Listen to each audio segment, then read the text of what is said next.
You're listening to Death of the Reader. Flex and Herds here for your Murder Mystery World Tour, and we are here doing something that everyone I know has advised against, Herds. Yeah, this is dangerous. I feel like a completely different person after watching the Zaregoto anime, which we have subjected ourselves to. Oh, yes, indeed.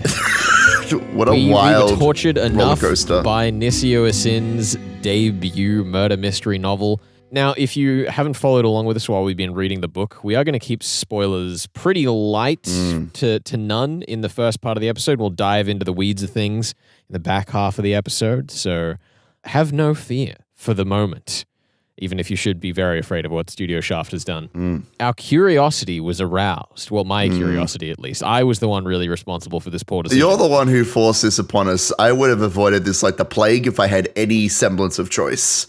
But here we are. Yes. We watched all of the anime adaptation. 8 by episodes! Studio Shaft. Yeah. Of NISIOISIN's Decapitation, the first novel in the Zaregoto series.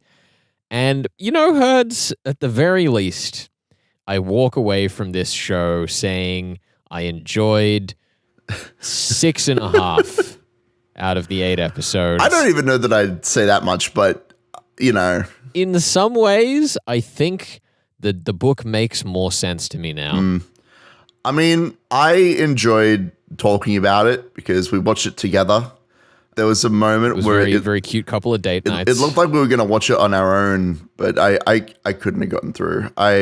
There's too much nonsense going on in this show, which is on brand, obviously. I get it, because that's the title. Yes. But there are 6.5 okay to good episodes that follow the book way too literally. Yeah, I think the key failure of the show is that at some point they needed to do something different to the book, because we do what Studio Shaft is apparently known for, which is to take the like bizarre metaphysical adornment of a novel and dress it up to the most insane degree. You know, I had pictured the mansion of this story as being a relatively simple, you know, island mansion that just was kind of like on a cliffside. Studio Shaft thought to themselves, no, this is like a gargantuan mansion with 3 giant spinning golden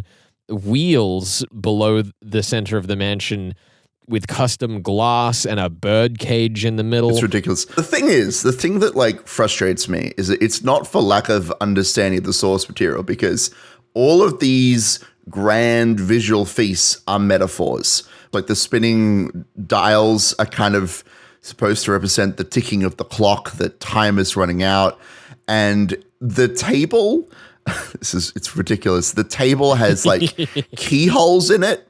The mistress of the mansion, her dress has a big keyhole where her boob window should be, which is just ridiculous because it's very deep and meaningful. Anime. And there's lots of things like that I'll get more into, you know, in the second half of the show. But there's lots of grand visuals and costuming decisions and color decisions that are all, yes, I understand the metaphor that you're showing to me, Shaft, but the characters don't interact with those metaphors at all. They don't mention them. The visuals that have been created for the show are entirely separate from the characters, who all follow on from what they do in the book to the letter. You know, they can't comment on their new context, which is bizarre. My favorite one was the spinning golden dials around the dining room, which is like the bird cage below them. It's insane. It's insane. They eat inside a bird cage. Yep. Yeah, but there's one scene where Hikari goes to leave during the first dinner, and the second she steps out, the giant golden wheel starts spinning, and I was like, what just happened? Did she just get sent to the shadow realm? She disappears. They use the wheel as a transition. I have to wonder, and I hate to speculate on this sort of thing, but I have to wonder how much of the problem stems from budget, because as the show goes on, it becomes more and more characters covering their mouths when they speak, which is a classic budget keeping technique. Shout out to Evangelion and elevators. One of the interesting things about the way that the show is set out is that every scene that we have, even at the start of the show when things are still a bit more dynamic, all of our scenes are characters statically in an environment talking. Like it's not just that they don't engage with the setting and like the new parts of the setting, is that they don't engage with the setting at all. Yeah, it's a treasure whenever a character actually like does a few hand motions or picks something up and looks at it, which I actually don't think that happens now that I think about it. Other than Kunagisa playing with her computer. There you go. Perfect. That is an example of a character doing something. Whenever they're in the kitchen and one of the maids is like cleaning or handing out food, which for the most part, the food's already on the table. But whenever they are actually doing something. The food is both already on the table and in a position that nobody could reach, even if they were trying to animate them interacting with it. Yeah, I won't dwell on this too much, but as the theater kid, what we're talking about is business. When someone in the movie or on a stage in a play is, they are in the scene, but they're not currently the people talking. The director usually will give you something to do, like if you're packing a suitcase, just to pick a random example, whatever. Like the character needs to look like they're alive. And obviously in animation, you need to physically draw all of that stuff happening. The characters doing their business in the background while they're not the focal point of the scene. But it just doesn't happen in this show. You're either the focal point, at which point you're probably just flipping your legs back and forth, possibly suggestively, or you're having your eyeball zoomed into, or head tilting, obviously. The classic Shaft trio. I think the other thing that's particularly interesting is that there's so much love that has gone into the background elements of this anime. Like there are these gorgeous vistas presented from so many different angles, and it's all very luxuriously detailed, but the actual animation going on within this space just kind of pales in comparison. And to some extent, from what I've seen of Studio Shaft, they did the Pretty Boy Detective Club anime that I've mentioned a few times while we've been covering Zaregoto, because it's also by NISIOISIN. In that, it was a very similar sort of style, but the pacing of which they were adapting an entire novel per episode meant that this sort of stagnancy didn't really sit in the same way. When we did like Death on the Nile, the latest Kenneth Branagh adaptation, one thing that a lot of people commented on is, it takes so long for the crime to actually happen. Things drag on forever. But like at least in those films, they're still set dressing, they're still getting to know the characters. Whereas a lot of the opening of this anime, because it pulls directly from the book minus Ichan's monologue, the getting to know the characters scene is like a montage sequence with not quite narration, but just you don't really feel like there's a character dynamics being presented to you. No, I think that something that the show makes abundantly clear is the division between scenes where the nonsense user is an active participant and the scenes in which he is just observing. Because we don't have his internal monologue, and they may have also cut a lot of his back and forth lines for time. So a lot of the first episode, up until the point where the first murder is committed, I think he doesn't really say anything. It's mostly characters like talking at him and espousing their philosophies, which is fine, but it really does highlight how passive of a character he is, which is, it's...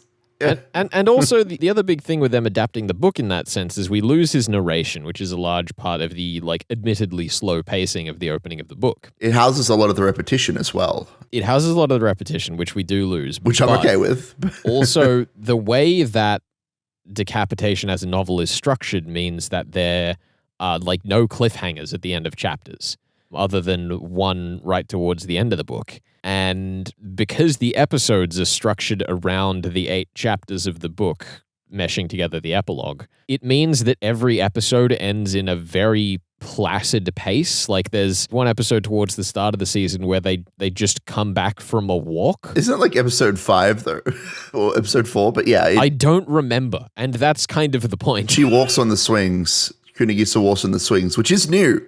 That's an example of a character doing interacting with the environment, which we cherish. We cherish those. I'm shocked, Herds. You've caught on to something very peculiar here, which is that it's Kunagisa, the cute underage love interest of the protagonist, who gets to do all of the actual performance. I know, because she's just such a physical character.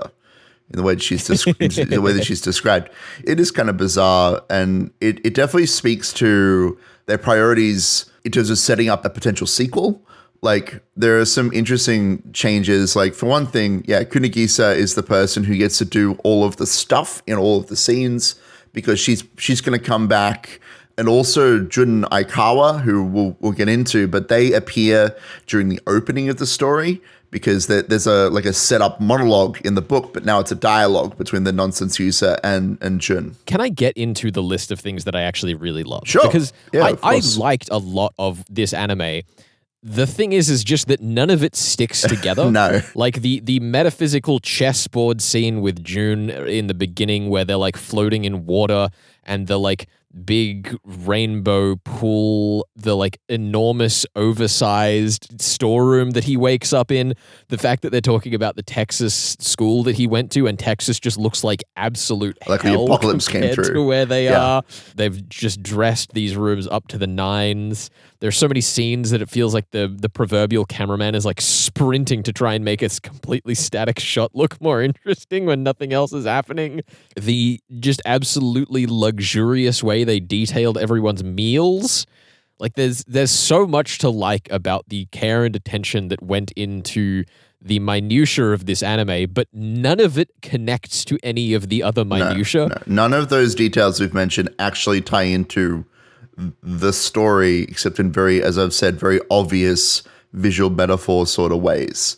It is not an intelligent adaptation, even if it is very pretty to look at, which I will grant. Unfortunately, I couldn't give a hoot about graphics, and that's just gonna be a problem for me.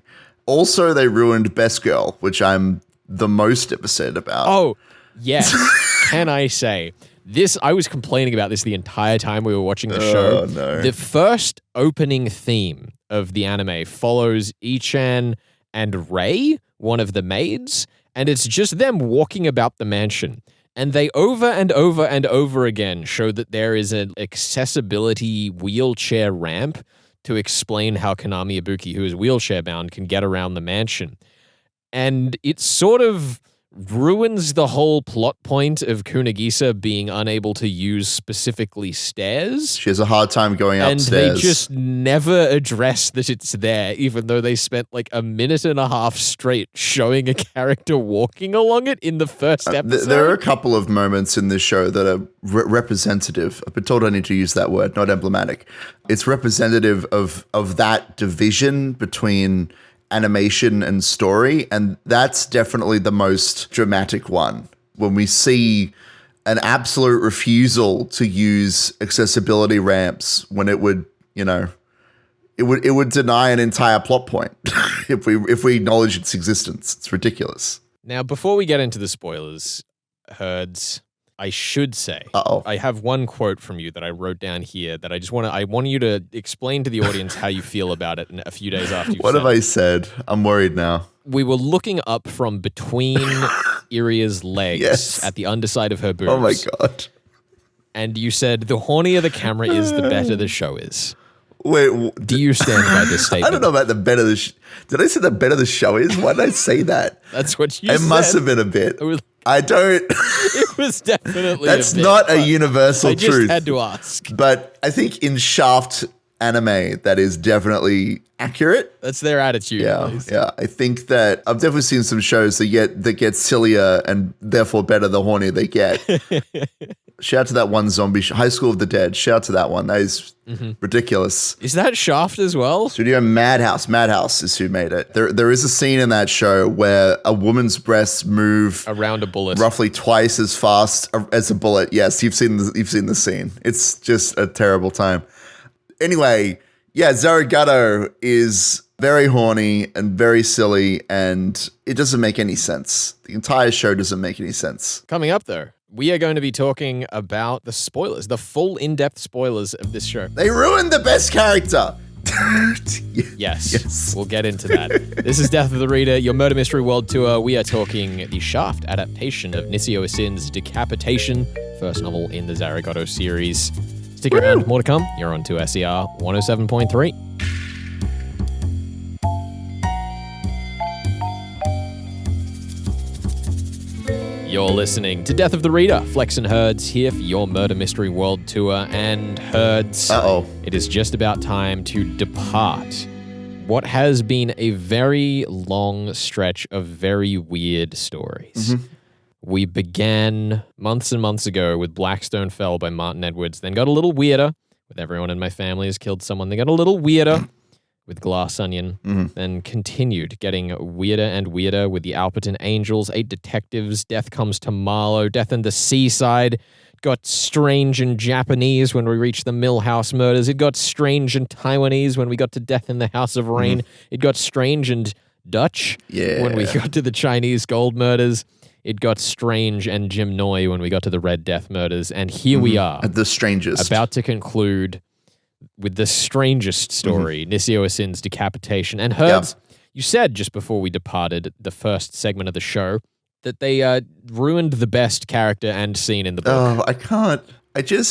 Look, I need to tell you that I honestly wouldn't feel this strongly if I wasn't having to talk about this, on Death of the Reader. It's kind of quietly disappointing, but because it's the most quietly disappointing thing in a show full of many, many quiet disappointments, it deserves pride of place. I think that through discussing, the book and through kind of thinking about it critically, I came to the conclusion that Maki Himena was the best part of the book because she is kind of morally ambiguous. She's not completely in the spotlight. We don't scrutinize her actions to the same level of other characters.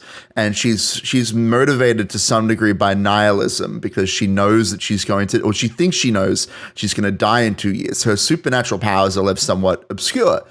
But unfortunately, the show version of this story, and let me be clear, it doesn't just cut out the scene where she explains her motivations and talks about how she's going to die and pleads with the main character to solve her death next time around, which is like a hook into a future story. We hope. I assume it was cut because she doesn't come back. I don't know. I haven't read all the books yet. But the anime inserts a character roundup. Yeah, they do a where are they now? But that's the thing. It's not a where are they now. It's what was my impression of that character. And the main character says, Maki Himena, she was content to laze around like a cat and not really contribute. When we're ignoring the fact that she's going to die in 2 years and her motivations for giving out her prophecies. Yes, she was the alibi for both murders for the accomplice. She is a supernatural agent that allows Shinya to get away with doing his accomplice stuff. She's almost as culpable as he is, and it's just gone completely unexplored. That sort of curiosity is what makes her one of the most compelling characters in the show. And then we get to the end and it's just like, yeah, she was lazy. She was a lazy cat. She just didn't want to get involved at all. She had no significance to the novel. And that, I think, is the most annoying thing, that every other character, because they physically do stuff on screen, have their time to shine. Even the chef is given more credence than Maki. Yeah, because she helped them catch the killer in the end by storming out of the room. But Maki, who is, the most interesting character with the most interesting future in the series, is ignored and she doesn't get a scene. We don't get to understand her intricacies because she doesn't physically do anything. So she's not important, which is very sad. Instead, we get a 40-minute car ride, which was definitely worth the time it took to animate the 4 frames of that 40 minutes. The car ride starts off so strong in the Shaft style. We do all sorts of we jump off mountains. We go through signs. We have this great bit where they go to a drive-in theater and they watch the anime in the drive-in theater while Junai Kawa, the detective character, explains how the crime happened. And then at some point, they do this bit where they show the car on a sound stage because it's all stepping outside of reality. And you're like, oh, wow, okay, interesting. And then the car stays on the sound stage. She's talking about the fact that the crime is staged at that point, right? Like each of the visual metaphors line up with the part of the crime that she's currently talking about. When they drive onto a boat and allow the boat to carry them across the water, that's when she's talking about how maybe there are some more things that we should stop and ponder before we continue our reasoning. We get to the soundstage and you're ready. You're ready for the next visual gag as they go on to explain the next part of the crime. And it never comes. You're sat there watching this same gag of the car unmoving on a soundstage as a 2D background slides past. It gets to a point where it starts to feel like the bad joke answer to what do we do now that we've run out of budget. You could have just cut 3/4 of this explanation and come in with all of your animation intact, all of the explanation intact, and we would have made it without having this exhausting 15-minute longer episode to wrap the series. That's the other crime. Why? Is that did we really need that extra 15 minutes of talking? Couldn't we have just cut that? But because it's trying to faithfully adapt the novel and not take any risks in the way that it adapts it, they feel like they have to have the entirety of Junai speech in there. At some point, Herds was like, yeah, they're just reading from the book right now. And it's like, oh my gosh, they are. That's the problem, right? Is that it becomes an exercise in listening to somebody else read Junai lines from the book. It's such a shame because there are so many great bits of them engaging with the mystery. Like, they make the storeroom where the second murder happens impossibly high to get to the window. Yes. So that when... What a silly scene, yeah. She, quantum jumps off the shoulders of Konami to get up to that window, it blows your mind. You know, we've had that metaphor earlier in the show with the butterflies. She's doing a metamorphosis. It is simultaneously annoying, but also slightly clever when the protagonist chats with Akane. She's in the storeroom. The storeroom is closed off. We don't actually get to see her in there because she's in her cocoon. And there's all these butterflies just outside. And then there's many different colors being showed in the visual spectrum of the scene, which represents her many possibilities of when she metamorphoses, which is a broader metaphor for the way that her character operates in terms of switching personalities throughout her lifetime, right? Yeah, like when we actually find her body like a swarm of red butterflies leave the corpse, because that's when the actual transformation is done. And we have these beautiful 3D renders of the rooms where the crimes happen so that you could get the overview of how the locked room works. And we go through the alibis of everyone with this full-on floating laser string conspiracy board that they put up in Kurogisa's room. And there's just so many just luscious details. My favorite one, I think, was when they're just trying to decide how the body got in the room, and they give you a shot of a bridge and its shadow. And obviously you can't see the ends of the bridge. You can only see it over the water. And it's, these two things are connected, even if they look like they're different. I wonder how that might apply to our body problem. There is a lot of love, care, and attention that has gone into the way that it has been presented. But then we get to these sequences like the car ride at the end and the fight scene with Akane, which was actually kind of visually compelling. It was mostly dark. Yeah. You know, it was set in pitch blackness, so they didn't have to animate the characters against anything, which very much felt like budget cuts. But they did well with it. It looked okay. It looked nice and it was evocative. I thought they'd do a harder job of kind of obfuscating who we were fighting, that it was Akane.